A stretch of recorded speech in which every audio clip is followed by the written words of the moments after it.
नमस्कार दोस्तों, आप सभी का एक बार फिर स्वागत है मेरे इस वीडियो सेशन में, जिसमें आज हम संस्कृति एवं शिक्षा के मौलिक अधिकार का अध्ययन करने वाले हैं। इससे पहले की सीरीजों में हम मौलिक अधिकारों में समानता का अधिकार, स्वतंत्रता का अधिकार, शोषण के विरुद्ध अधिकार और धार्मिक स्वतंत्रता के अधिकार का अध्ययन कर चुके हैं। आज हम अध्ययन करने वाले हैं संस्कृति एवं शिक्षा के अधिकार का, जिसके अंतर्गत कौन कौन से आर्टिकल आते हैं। आर्टिकल 29 और आर्टिकल 30।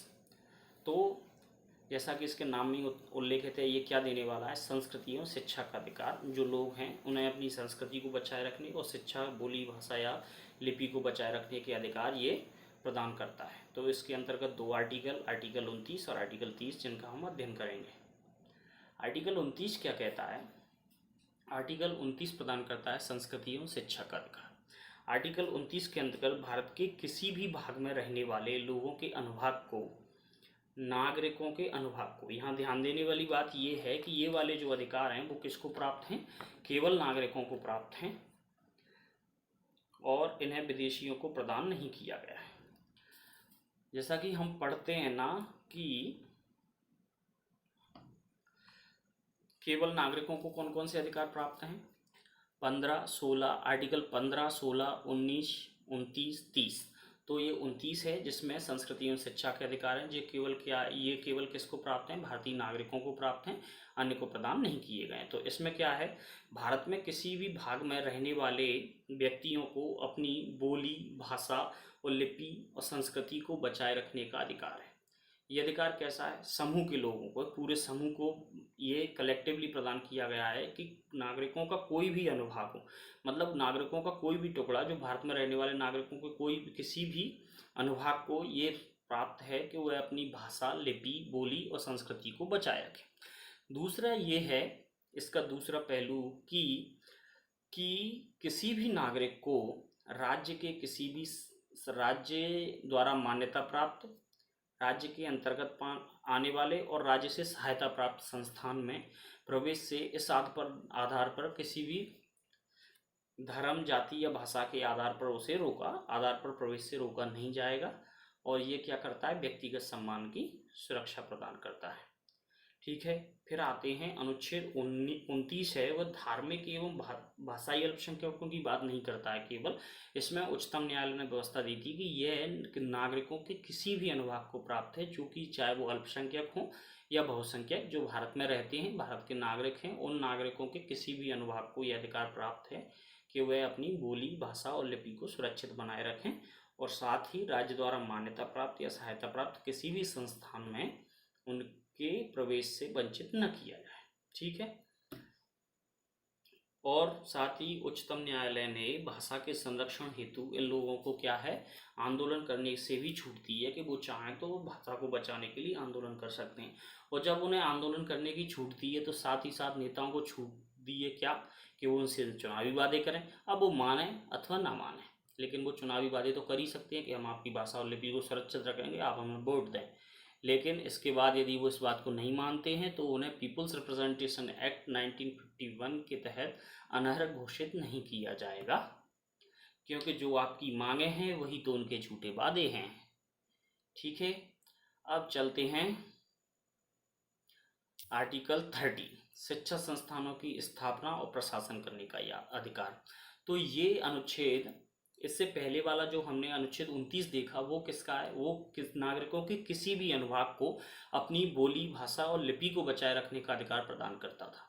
किंतु अनुच्छेद 30 केवल भाषाई और धार्मिक अल्पसंख्यकों को अपने शिक्षण संस्थानों को खोलने और प्रशासन करने की स्वतंत्रता प्रदान करता है। तो इसका पहला पॉइंट क्या है?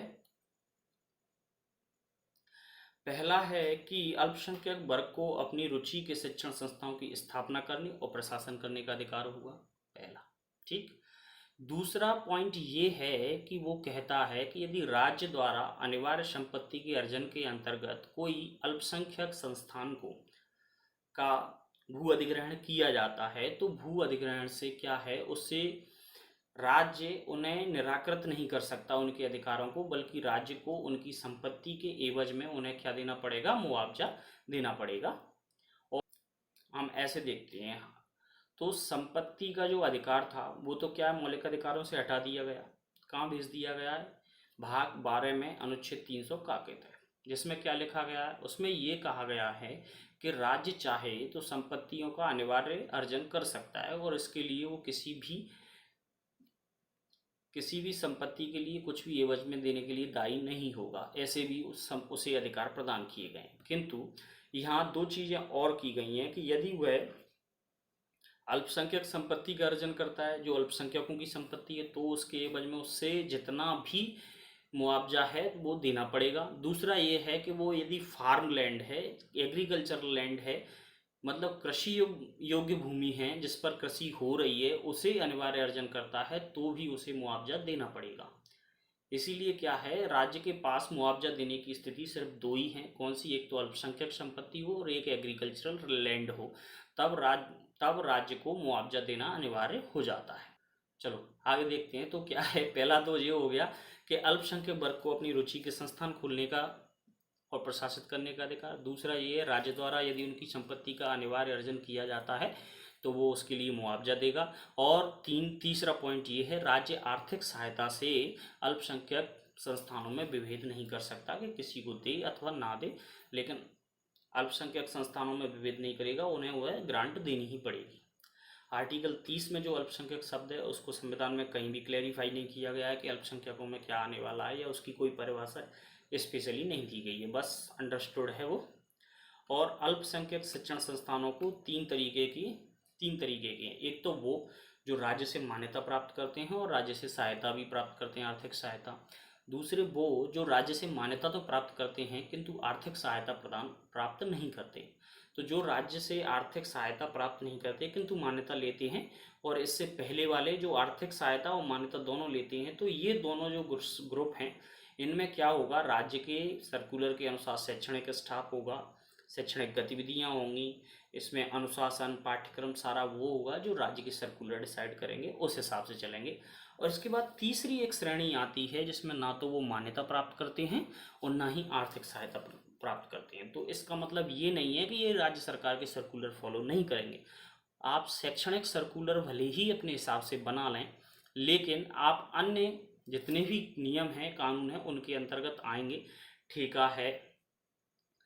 ठेका अधिनियम है, श्रमिक अधिनियम है, वगैरह वगैरह। तो आप किसी भी अनैतिक प्रकार का या कुछ भी ऐसी गतिविधियां नहीं कर सकते जो कि राज्य सरकार के लिए हितकारी ना हो, भले ही आपको कैसे भी संस्थान खोलने की अनुमति प्रदान क्यों ना कर दी गई है।